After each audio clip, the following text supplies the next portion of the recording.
လူရဲ့ကြားကဆက်ဆံရေးအမှုပညာကိုကျွမ်းကျင်ပိုင်နိုင်ခြင်းနဲ့ဆိုရင်ဘယ်ကစိုက်ရမလဲကဲဒီနေ့တော့အထုတ်ဝေခဲ့ကနှစ်တရာနီးပါးရှိနေပြီမြတ်ဒီနေ့ခေတ်အထိတန်ဖိုးရှိနေစေဖြစ်တဲ့ Dale Carnegie ရဲ့ခန်းတွင်စာအုပ်ထဲကလူတွေကိုလှမ်းဖို့နိုင်တဲ့လျှို့ဝှက်ချက်ကြီးကိုအတူတူစဉ်သက်ကြည့်ကြရအောင်ကဲခဏလောက်စဉ်းစားကြည့်အောင်လူတယောက်ကကိုဘာကြောင့်တကယ်တမ်းယုံကြည်လာတာလဲဘာကြောင့်ခင်မင်းရင်းနှီးချင်လာတာလဲဒါကလေလူတိုင်းကိုမီးဟူးချတဲ့မိခွန်းတစ်ခုပါအဖြေကတော့ကျွန်တော်တို့ထင်ထားတဲ့အများကြီးပို့ပြီးရိုးရှင်းပို့ပြီးအခြေခံကြပါတယ်အဖြေကဘယ်မှာရှိလဲဆိုတော့ဘာသာစကားတွေတော့မပေါ်သေးတဲ့အချိန်ကတည်းကရှိခဲ့တာပါဒါခေတ်မိုက်နီးပညာတစ်ခုကိုသင်ယူတာမျိုးမဟုတ်ပါဘူးလူသားဖြစ်တည်မှုရဲ့အရင်းမြစ်ကျဆုံးအစိပ်ပိုင်းတစ်ခုကိုပြန်ပြီးတွိုက်ထိတွေ့လိုက်တာပါပဲ ဒါပေမဲ့တခုတော့အရင်ဆုံးရှင်းရှင်းလင်းလင်းဖော်ထားခြင်းတယ်ဒီစာအုပ်ကသူတစ်ပါးကိုကြိုကွင်းချဲလဲဖို့နီလန်ပေးတဲ့စာအုပ်မဟုတ်ပါဘူးဒီစာအုပ်ကိုလူတိုင်းရဲ့အတွင်းစိတ်ထဲမှာဂိမ်းအောင်နေတဲ့အခြေခံအချဆုံးလူအင်ဆန္ဒတွေကိုထင်ဟပ်ပြတဲ့မှန်တစ်ချက်လိုပဲသဘောထားကြည့်လိုက်ပါဆိုတော့လူမှုဆက်ဆံရေးဆိုတာတကယ်တော့ပါလေဒါဟာတခြားသူတွေကိုသူတို့ဟာအတိမပြုခံရတယ်တန်ဖိုးထားခံရတယ်နားလည်မှုရတယ်လို့လိုက်လဲခံစားရအောင်လှုပ်ဆောင်ပေးတဲ့အမှုပညာတစ်ခုပါပဲဆိုလိုတာကအနိုင်ယူခြင်းကိုအာယုံစိုက်တာမဟုတ်ပဲချိတ်ဆက်ခြင်းကိုအဓိကထားတာပါဟုတ်ပြီဒီလိုချိတ်ဆက်မှုကိုဘယ်လိုတည်ဆောက်လဲအော်ဆရာကောင်းတာကတကယ်လွမ်းမိုးနိုင်စွမ်းစတာသူတစ်ပါးကိုပြောင်းလဲဖို့ကြိုးစားတာကနေမစပါဘူးကိုယ့်ရဲ့အတွေးခေါ်ကိုယ့်ရဲ့လုပ်ရက်ကိုအရင်ပြောင်းလဲတာကနေစတင်တာပါကန်နေကြီးကလေဒီအချက်ကိုတိတ်လှတဲ့ဥမာလေးနဲ့ပြောသွားတယ်သူကလူတိုင်းဟာငါဟာအရေးပါတဲ့သူတယောက်ပါလို့ရေးထားတဲ့မမီရတဲ့စိုင်းဖုံးတစ်ခုကိုလေဘေးမှာဆွဲထားကြတယ်တဲ့ပြောချင်တာကလူသားအားလုံးရဲ့အတွင်းစိတ်မှာတန်ဖိုးထားခံခြင်းနဲ့စန္ဒပြင်းပြင်းရှိကြတယ်ဆိုတာပါပဲအဲ့ဒါကြောင့်ပဲငင်းကုန်မှုတွေကဘယ်တော့မှအလုံးမဖြစ်တာပါငင်းကုန်မှုဆိုတာအတ္တနှစ်ခုရဲ့တိုက်ခွဲတစ်ခုလိုဖြစ်သွားပြီးကိုယ်နိုင်သွားရင်တော့တစ်ဖက်လူရဲ့လေးစားမှုကိုတော့ရှုံးနေသွားပါပြီဒါပေမဲ့ငင်းကုန်မှုအစနားလည်မှုကိုရွေးချယ်လိုက်တဲ့အခါမှာတော့ရန်လိုမုန်းထိမှုကိုလက်နက်ချစေပြီးစစ်မှန်တဲ့ပူပေါင်းဆောင်ရွက်မှုအကြောင်းတကောက်ကိုဖွင့်ပေးလိုက်တယ်လို့ပါပဲဆိုတော့ဒီအချက်ကိုအခြေခံပြီးတော့ကာနက်ကီကဘလို့အခြေအနေမှာမဆိုလုံးဝရှောင်ရမယ်ဆိုတဲ့အရာ၃ခုကိုပြောထားတယ်အဲ့ဒါတွေကတော့ဝေဖန်ခြင်းပြစ်တင်ရှုချခြင်းနဲ့မကြေမနက်ညှဉ်းညူခြင်းတို့ပါပ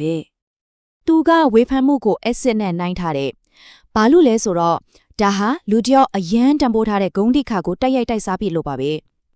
ဲတစုံတယောက်ကိုဝေဖန်လိုက်တဲ့အခါရက်တန်မှာသူတို့ရဲ့စိတ်ဟာခုခံကားကွယ်ဖို့အတွက်ပိတ်သွားပြီးနာကျင်မှုကလွဲလို့ဘာမှကြံခဲ့တော့မှာမဟုတ်ပါဘူး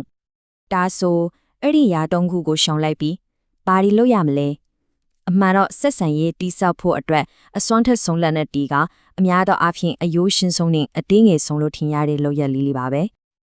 ပထမဆုံးကတော့အပြုံးပဲစစ်မှန်တဲ့အပြုံးတစ်ခုကလေဆက်ဆံရေးတိုင်းအတွက်တကားပေါက်တစ်ခုပဲဘာမှကုန်ကြစရာမရှိပေမဲ့တမိုးမချက်နိုင်တဲ့စေတနာရဲ့လက္ခဏာတစ်ခုဖြစ်ပါရဲ့ပြီးတော့လူတစ်ယောက်ရဲ့နာမည်ဒါကဘယ်ဘာသာစကားမှမဆိုအချိုးမြင်ဆိုအတန်းတစ်ခုပဲတဲ့သူတို့နာမည်ကိုမှတ်မိပြီးသုံးဆွဲခြင်းကခင်များကိုကျွန်တော်တန်ဖိုးထားပါတယ်လို့တွဲဝိုက်ပြောလိုက်တာဖြစ်ပြီးချက်ချင်းဆိုသလိုယုံကြည်မှုကိုတည်ဆောက်ပြီးပါတယ်တကယ်နားထောင်ခြင်းဆိုတာကကိုပြန်ပြောဖို့တစောင့်နေတာမျိုးမဟုတ်ပဲတစ်ဖက်လူကိုတကယ်နားလည်ခြင်းနဲ့ရည်ရွယ်ချက်နဲ့နားထောင်တာကိုဆိုလိုပါတယ်ဒါဟာတခြားသူတွေကိုကိုယ့်ရဲ့အာရုံဆိုင်မှုအပြည့်အဝပေးခြင်းဆိုတဲ့အဖို့တန်လက်ဆောင်တစ်ခုပါပ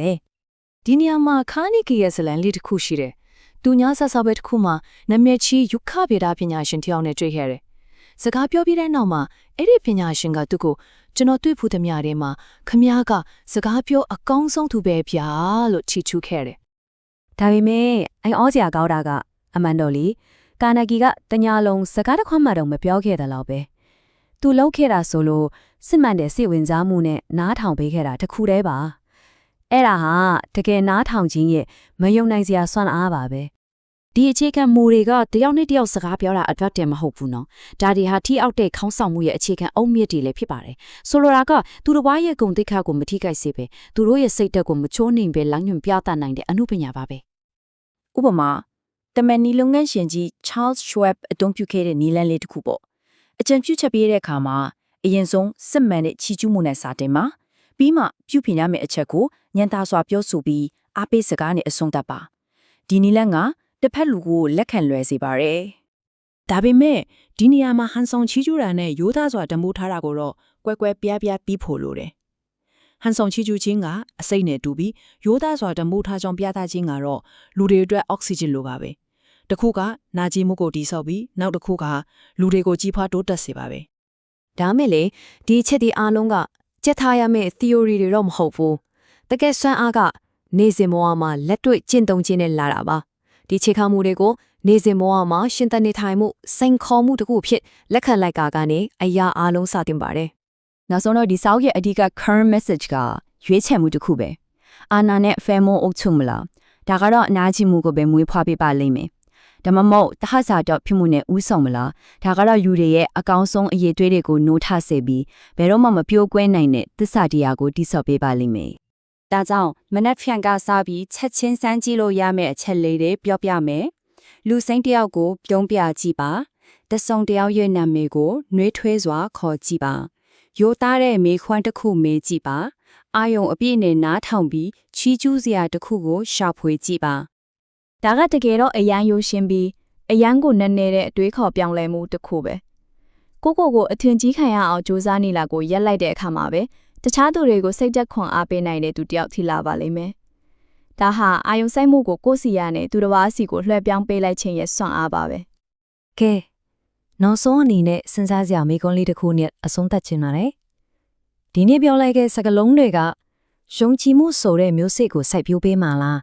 ဒါမှမဟုတ်နာကျင်မှုဆိုတဲ့မျိုးစိတ်ကိုစိုက်ပျိုးပေးမှလား